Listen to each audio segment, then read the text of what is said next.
আমরা কতিপয় গুনাহগার।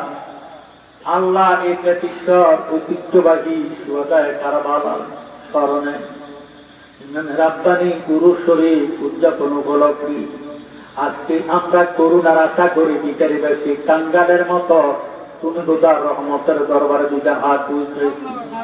আল্লাহ, এই মাহফিলের শুরু হইতে শেষ পর্যন্ত যত দুরুদে মুস্তফা, মিলাদে মুস্তফা, সালাতু সালাম নবী আসবাত আসনাদাত কোরআন সুন্নাহ ভিত্তিক আলোচনা করা হয়েছে হবে, এর হাদিয়া লক্ষ কোটি গুণে বাড়াইয়া সোনার মদিনা সবুজ গম্বুজের নিচে আমার দয়াল নবীজির নুরানি কদম মোবারকে কবুল করেন আল্লাহ। আল্লাহ, আমার নবীজির আহলে বয়াত পাক পাঞ্জাতন তামাম আম্বিয়া কারাম তামাম শুহাদায়ে কারাম আল্লাহ চার মাযহাবের ইমাম চার তরিকার ইমামদের পাক দরবারে হাদিয়া পাঠালাম পৌঁছায়া দাও আল্লাহ।